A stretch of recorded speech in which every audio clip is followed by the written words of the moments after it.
nature and the passing of time will age you fast enough. There's no reason to hurry it up by injuring yourself unnecessarily. So spending enough time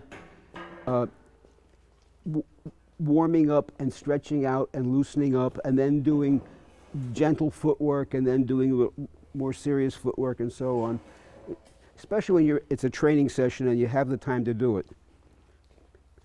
You don't walk into the saddle and say, hey coach, I'll be ready in a minute.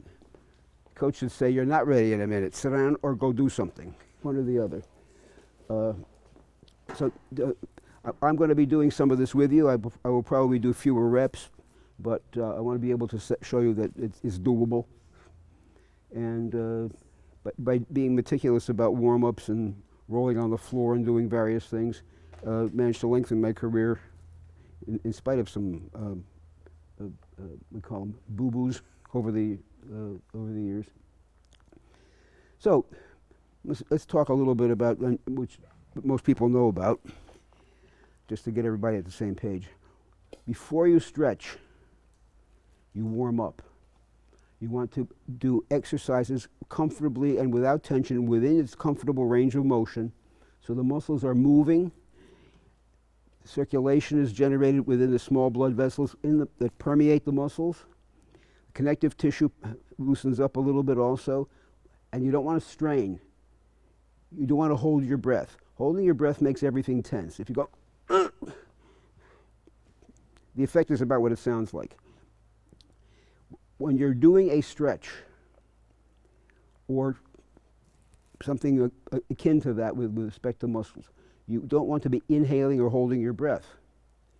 When you are loading a muscle that is not fully stretched out, you want to go for the duration of that tension. Muscles relax when you exhale. They tense when you inhale, and worse yet, when you hold your breath. Some people think that when you hold your breath and go, that's going to make you stronger. Actually, it's very damaging. And one of the things about taking a deep breath and holding it under pressure, it raises your blood pressure. And that's not a wonderful thing to be doing to yourself, because it's for no purpose, but it strains body systems. So when you're exerting your force, when you're making a lunge, when you're doing anything, if you're lifting a weight,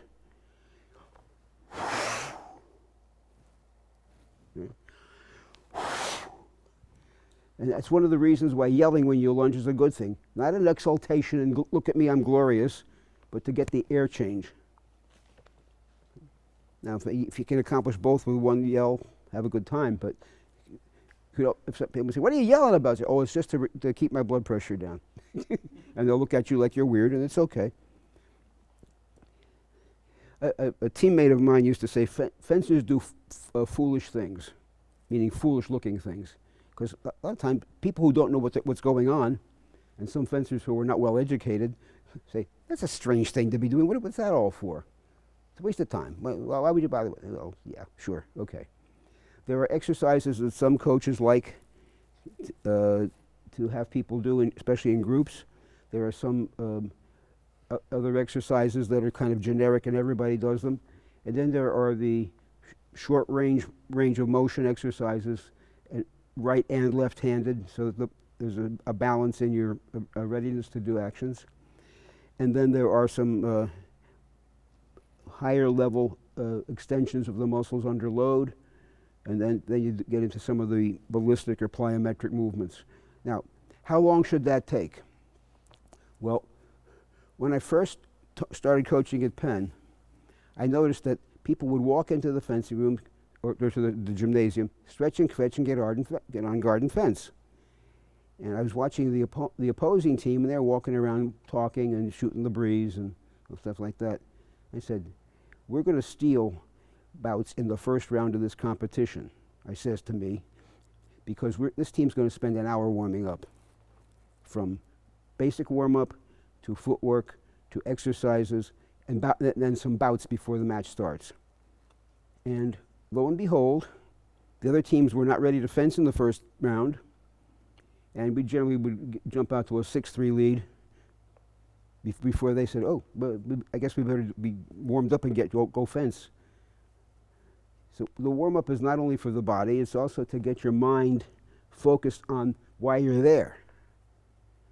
That's why I don't necessarily like people chattering while they're going through the motions, but pay attention to what you're doing, feel your body. Okay? Now, if you're a recreational fencer, you probably would like to have a lighter mood than that. When you're not getting ready for a competition, you're getting ready for some sparring. But to the extent that you can maintain a focus on getting your body ready and getting your mind ready for what you're about to do and so on, it's advantageous. Little by little, we found out that we didn't need to do an hour of warm-up. And a little bit less would work. And for the first going, I would lead everything. And then after a while, the captains came and says, you know, Coach, we're the captains and we understand what you're doing. How about letting us lead the warm-up? I said, go ahead. If I like what you're doing, I'll be happy to do that. So that was a good thing. They didn't do exactly what I would do, but a reasonable approximation. They got the job done. And everybody had some pet exercises they liked to do that either they enjoyed and wanted to have everybody do because they're saying so, or because they had a different value beside what I was saying, but still valid. So we wound up doing general exercises and then fencing specific exercises lightly, and then some footwork exercises, and then get dressed and do drills with your partners. Back then I used to give warm-up lessons before the meet as well. And after a while they knew how to warm themselves up, so I did that last. Some people wanted them, some people didn't. But if I agreed with their choice, then I let them go do their own warm-up and bouting. I wanted to establish the sequence of things and make sure people were not going to get hurt and would be ready to fence before the other team was. Because we would be halfway through our warm-up and they're still walking into the building. And they go change and they come back and go, okay, we're ready. Good. Thank you. I'll send you a thank you card for those first 6 bouts. And their fencers had, in many cases, had more credentials than my kids did.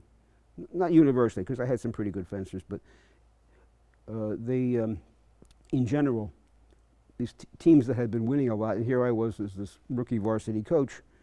I wasn't a rookie fencer, however.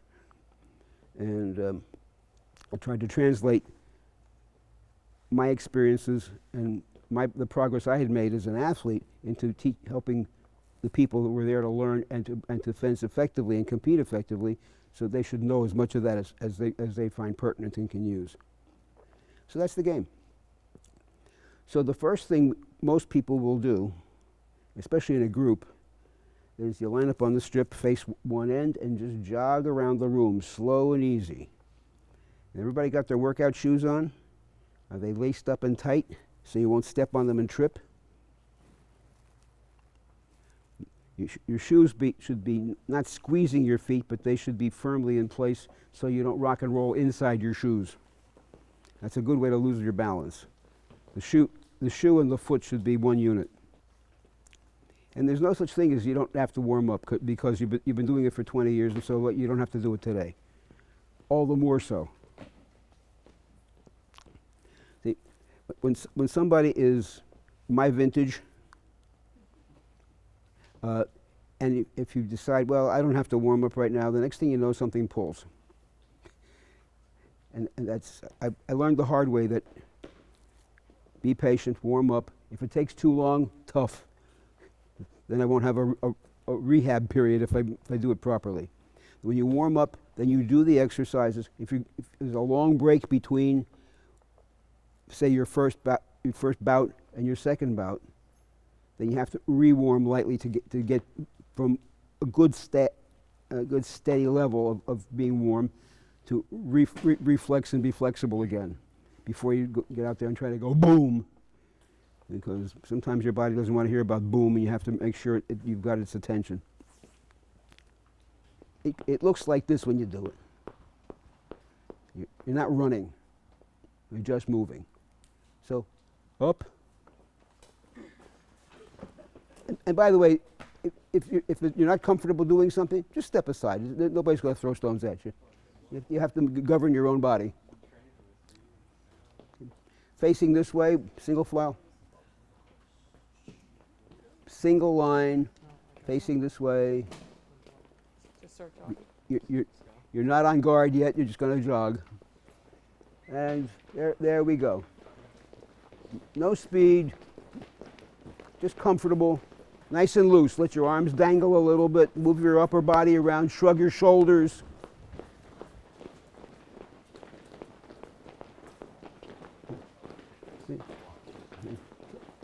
I noticed Jane was doing some arm circles as she ran. That's a good thing to be doing.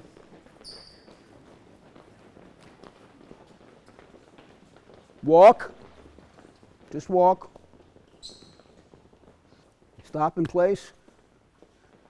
Check your body out generally, very lightly. Some of this, lightly, no power, just move. Easy parts of the range of motion, just to see how it feels.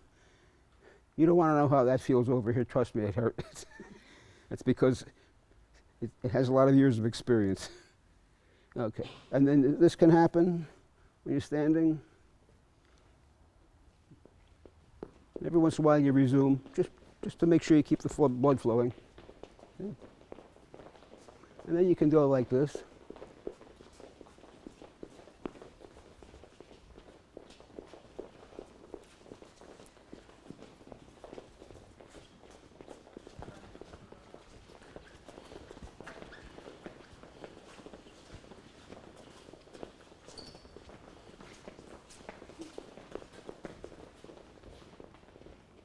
That's just for variety. The muscles push, muscles pull. There is no such thing as a muscle pushing. It's just the opposite muscle is contracting, and it feels like something's pushing, but it's not. Okay. Aha. This is very good, Jane. Show them what you're doing. Loosening up the ankles. Just rotating with the point as a pivot. Now, some people can't hold their balance well doing that. So you go to the wall, put your hand on the wall, and do it there. Moving the weight to the ball of the foot stretches the calf muscles. You don't want to do it hard and suddenly. You're trying to just lengthen it without damaging it.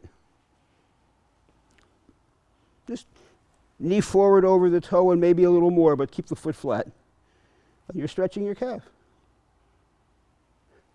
And if you go a little lower, you're also starting to work your quads. Stretching the medialis, the quadriceps, the glute min, glute max, they're easy to do. You have to do them, and the muscles are very strong, so they may give you a hard time about it. But the hamstrings are very thin muscles relative to the quadriceps, and they're not necessarily that strong, like a steel cable. So if you loosen them up gently, so they're supple. And of course you have to do things to strengthen them over time as well. But you want them loosened up enough so that when you go bam in a lunge, you don't stay there and crawl back. A pulled hamstring will pull again and again because the muscle fibers are replaced by scar tissue, which is not elastic, and little by little it's more prone to being damaged again. So taking care of your hamstrings, and the adductor muscles on the inside of the thighs, treat them like they were hamstrings. It's pretty close. Okay. So now we're standing here. So do something approximately on guard. The arms, your body should be up, arms should be comfortable. Here is not correct, but this will work. And just sink in. You asked me how to stretch a calf? Which calf am I stretching? I beg your pardon? You're correct. So now I just simply turn 90 degrees and try not to fall over and stretch that way. Okay, so you do it right-handedly. And you get out to here, now you're stretching this, and now little by little, watch, tuck under. See this hip coming under? This is staying straight. This is staying straight. So that loads this more and stretches the adductor. You do this in both directions.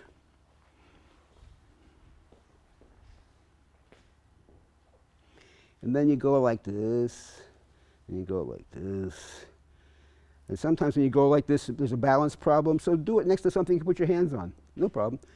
Right here, I'm comfortable in the quads. They're telling me they're working. When I get back to here, my hammies are saying, are you sure you want to do this? And if I insist with some vigor, they'll tell me why I should not have done it. You have to feel your body.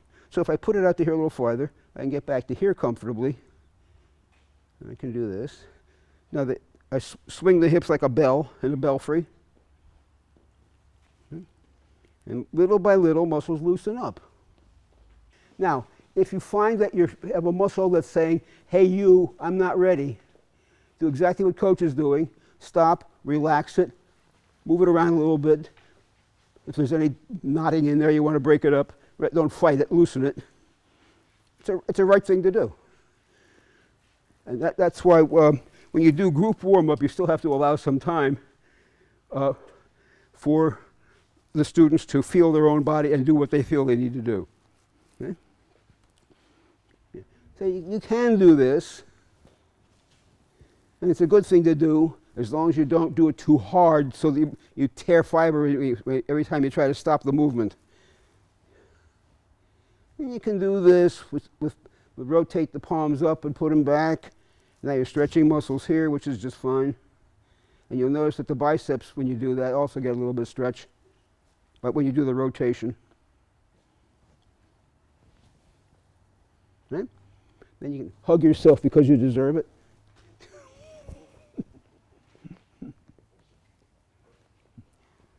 Now, turning them over and reaching back like this, like you just finished the butterfly stroke. Your body up. And you raise the hands. Now these muscles are saying that's as far as I want to go. So I let them down again. And I put them back and do that again. And down again. Now people say, I don't know how to stretch the biceps. If you do that exercise, you do know how to stretch the biceps. You can put it out here and turn it over and then reach back and, oh, up here? Yeah, there's a stretch there. You better do one side at a time so you can pay attention to it. Yes, you can stretch biceps. Quadriceps are harder to stretch, but they can be done. The quadriceps and the glutes are big, strong, powerful muscles. And when they decide that they want to do something, you have to cajole them into going your way. Make sense? Everybody know what cajole means? It's on the SATs, be careful.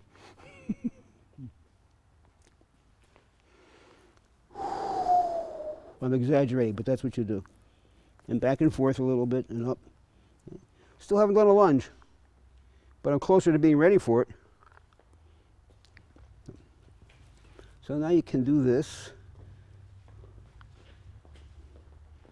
This is a non-lunge. Rocking back on the heel, bending this knee, keeping the body up. So when I go forward, this hip goes under. When I go backward, this hip goes under. Like ringing a bell.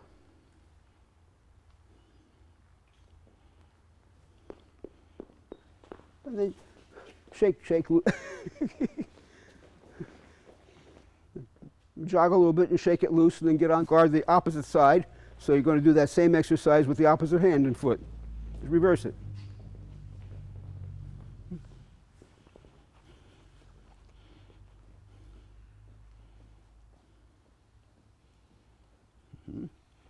This is tight. I found one there. So I don't force it until it hurts again. Stop. I go short of that now.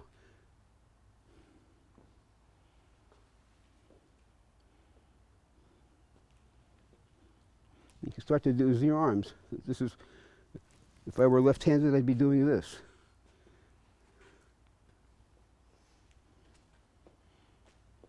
And then go back, walk out of it easily. Then back to right-handed now.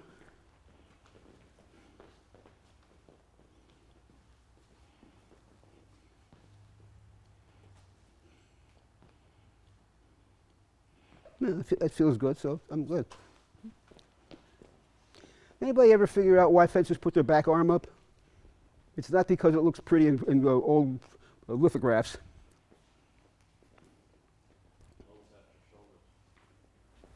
Doesn't it help with a little more balance? As a generic statement, that's accurate, but there are other reasons. You know what a cat does with the tail when they're dropping or jumping? They use the tail as a balancing organ, as a counterbalance. If you use your back arm, it will be a balancing organ. Helps to define the plane of your action. So I used to carry it up here. Most people did this because the coach said put your back hand up. Right here it's just hanging. Here it becomes a weight. Okay? And I'm not going to demonstrate a full bore all out lunge quite yet, but I'll show you what I'm talking about here. The arm is here, the lunge goes here, my body goes out from under that arm, this hip is going down, and this drops like a drop hammer. Bam! Keeps the hip under. Okay? Now little by little I'm doing it a little bit more vigor until I feel that it's uncomfortable, and it's not out here, it drops in a vertical plane. This is more comfortable, I will grant. But I got used to this years ago, and it's not uncomfortable for me.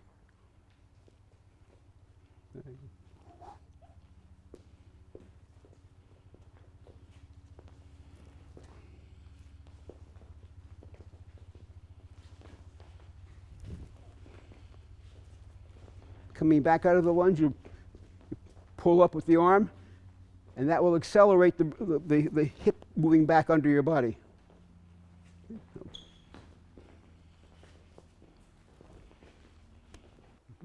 And the landing of the lunge is not sudden.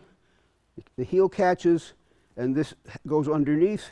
And when this is vertical, that's as long as it's going to be. If you want a longer lunge, you put the foot out farther. And if you're not ready to do that, then do enough loosening until you are ready to do that. Or if you just aren't comfortable doing a longer lunge, do short lunges. There's plenty of tactics about. Now you're down here with that arm, and that's not helping anything. You want to have it engaged. You want look at the movement. I move it down and I stop it. The stopping of it pushes things forward and down. That's why I call it a drop hammer.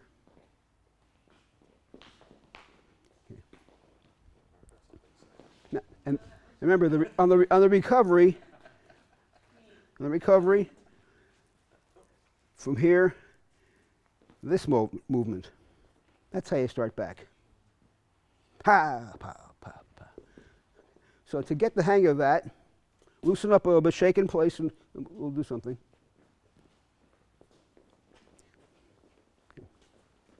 So walk forward a little bit, make a lunge, stay there, and then walk backwards with the front foot going behind you.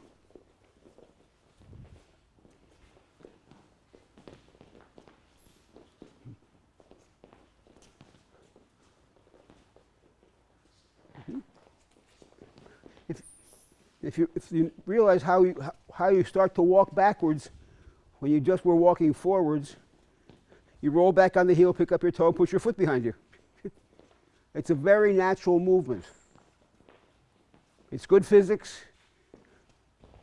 You have mass. You have things that move mass. You want to make that happen to your benefit.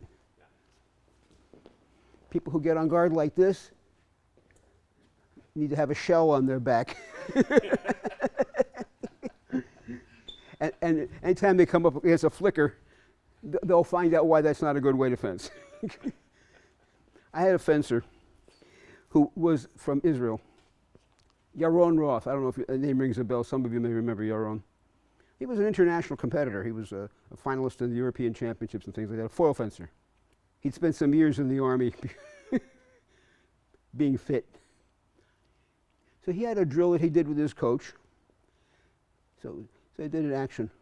Out, back, okay. Oop, boom, boom, boom. And then the next step would be something else, and then something else. Then he'd go back and parry, and riposte, and then we get to the disengage, the double, the coupe, and then each one of them he'd make a riposte, and then on the last one was I'd get out to here, and he'd take the parry and go BAM in the middle of my back. I didn't enjoy that. But his coach in Israel thought that was just fine. He must have been wearing a special pad on his back. I wasn't. So I said, don't do that. Heights. And then my assistant said, that's a good action. I said, well, then you give him the lesson. Joseph was used to that stuff. Lunge, recover, back walk.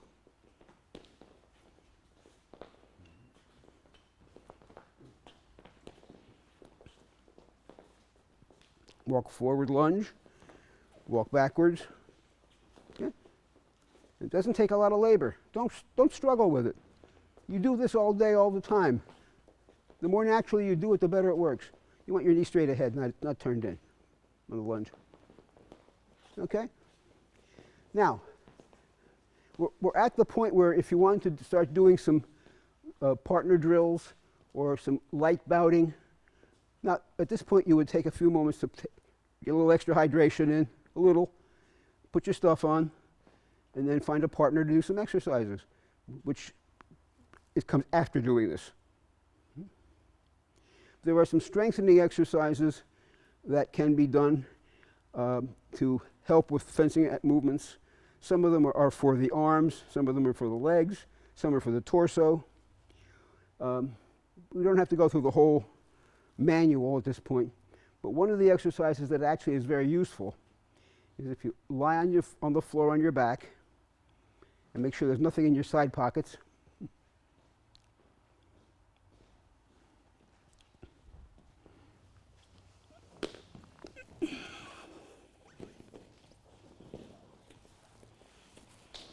Okay. Do you need partners? You do not need a partner. The floor is your partner. And so you lay your back down, you bring your knees up, put your arms out to the sides, roll back with the knees, take a look at what I'm doing, keeping your shoulders flat and the arms completely on the floor. And doing it fast is not necessary. As you relax, more going over, other muscles get stretched comfortably. Keep going a little bit. You want to get to the point where that's about as far over as it's going to go before you have to pick up your shoulder. That's where your limit on this is. So I'm keeping my left shoulder down while my right knee is touching down. And then I keep my right shoulder down while my left knee is touching down. But you always keep the muscles engaged. You don't put anything down and leave it there. The muscles are engaged. But you don't want to do it fast. You want to do it slowly and smoothly and relaxed. There are oblique muscles in the body that actually get a little benefit from this, and it helps with some of your balance and spontaneous coordinations that are necessary in the middle of actions. You don't have to do a dozen of them, maybe 11, not a dozen. And then to get up, you just roll over, put your feet underneath where your hands have been, and stand up. I don't ask you to do anything I can't do. Okay. I'm not sure we did this, but we're about to. Here, we're out in the lunge. And with the arms in a comfortable position. Now we're going to pole vault on the back leg. Keep your arms where they're neutral so they don't mess up your balance.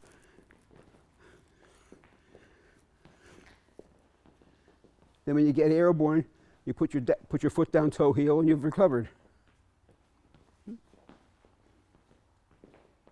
Yeah.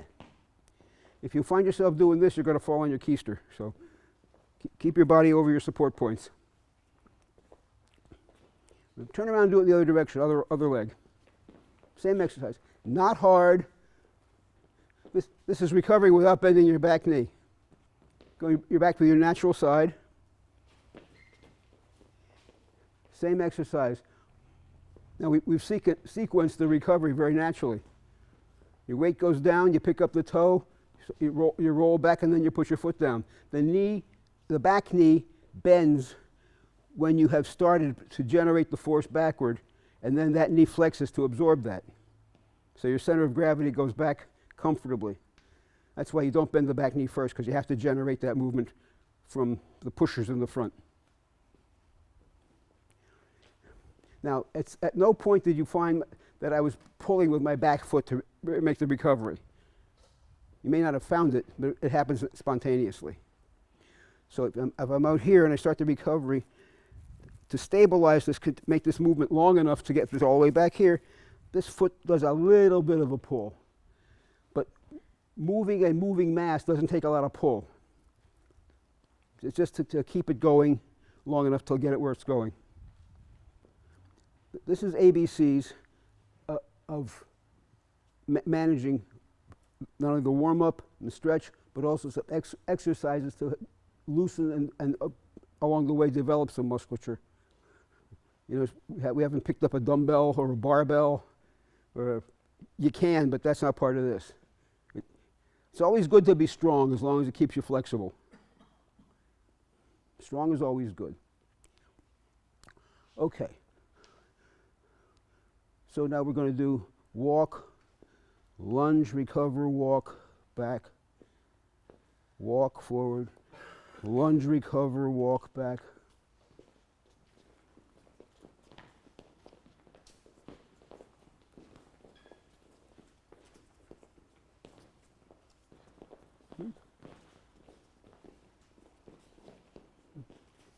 And don't exaggerate the back arm, just move it. Yeah, I wouldn't recommend throwing it down by your leg. There are coaches who think that's the classical technique. I wouldn't do it. You want it to be here. So, because when it drops, you want the body to move, not just the arm. The muscles stop the arm, transmit the energy into the torso. And then on the way back, you hike it up there so that when you bring it back up, it keeps to get your hip under. You lift it more vigorously on the way back.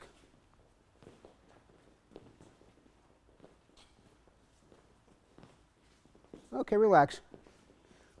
We're not going to do 10,000 reps of anything today. But a year from now, you should have done 10,000 reps. Okay, water break, come back, we'll move on. Okay, now, I know you were taking copious notes as we were doing all this, but mainly you were teaching your body. So what was the sequence? What did we do first?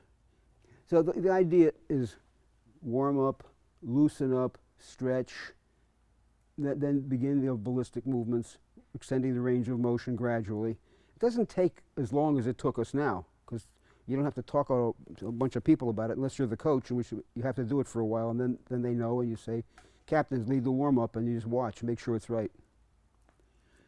You don't want anything in the warm-up or the preliminary exercises that causes injury. It's very important. Nothing is as dumb as warming up for an important meet and hurting yourself while you're doing it. Now you can't fence, and you hurt, and the team doesn't have your services, and you did something wrong. Stupid. Stupid with 2 O's. Stupid. So be careful not to do harm. As the Hippocratic Oath has somewhere buried in it, it says primum non nocere, which is Latin for first of all, do no harm. So certainly when you're warming up, you don't want to do harm. You only want to do anything from 0 to good. That's the range where you want to be. So if you're leading a group or instructing a group as a coach or an assistant coach or a captain, keep it in mind that it's a gradual process. Now, without all the yak-yak, and you have a team that you're trying to warm up, it doesn't take an hour. We've been spending total of just about an hour of activity. Okay? Now at this point, you're ready to do footwork, and then after you do footwork, you put on stuff, and then you go do weapon drills, then you fence a couple bouts for touches, and then take a drink of water, and you're ready for the meet to start. And that's where the hour and a half came from. An hour to warm up, and which included all this stuff, and then the sports specific. You graduate from the general to the specific. Okay, so coaches and would-be coaches, and sooner or later you'll be coaches. As competitors, you don't need your coach to tell you to do this. You have to listen to your body and make sure you have the checklist in your head so that you don't skip something. I do have a question for you, Dave. I will have an answer. Let's say through no circumstances that you can control, you get there and you don't have an hour and a half. But then you just start faster. Okay. You don't go. You run around the gym with gradually building up velocity, and 5 minutes later you've done plenty of that. Now you do something else, then you do something else, and do something else. And when the first bout starts, everybody else keeps going on getting ready. So you adjust your lineup to the one who always gets ready in a hurry. Lead off. And the others should not watch. Later on, yes, they should watch, Right. because then you have to scout the opponents you're going to meet. But at the beginning, it's more do than watch. And the other thing is, when you're in a competition and you're going to be on deck for a bout, you stop doing the exercises and relax and get loose. You don't want to come off anything that stresses you right before you have to go use it. You want to be relaxed and supple, mentally relaxed, focused. You look at the opponents that you're going to fence and see what they do, what they don't do, and where their vulnerabilities are. That's called scouting. And when your teammates are fencing somebody, you keep an eye on what's going on out there, what works, what doesn't, and where is this fencer vulnerable. Everybody's got something. When you see vulnerabilities, they are relative to what your abilities are. I've seen people fence épée like this. Well, if I could reach that, I could hit it, but they have a way of making me not reach it. That's the whole game. Some of you folks remember Ralph Spinella? He'd get out in this long, low lunge, and they'd defy you to come and get him in your arm. So after a while, you have to say, well, I'm not going to go blasting into that. I never beat him until the Nationals in 1960. He was in my semifinal pool. And Maestro Chisar said, don't give him blade. He never took the blade. Okay. So I had to adjust how I could time. When I see him going down is when I would start, and by the time I was here, he still hadn't come down.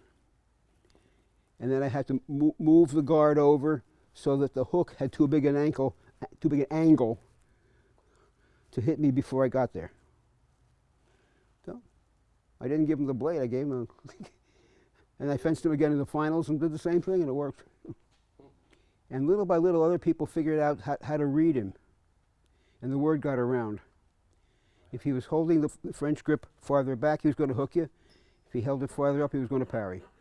When the weapons come in here, you know where the shoulder is. And if you could just block enough of a line so he can't hit you up close, then you're here while he's still going like this, because he has to go around that guard. And you don't have a lot of time to get there. No. If you're a moment late initiating, you play it into his hands. If you go, when he's going down into that long, low lunge to tempt you to come on out, as he's going down and hasn't landed it yet is when you go. Then. Okay, so we have established what this is all for. For the fencers, it's to know what to do. For the coaches, it's to know what to teach, and teach your students to do so they know what to do, and you don't have to stand there and tell them, now you're left foot, now you're right. They have to learn what to do, how to feel their body, and know what it's supposed to feel like, and what you are preparing and what you're preparing it for. The students should know. By now, everybody here knows, right?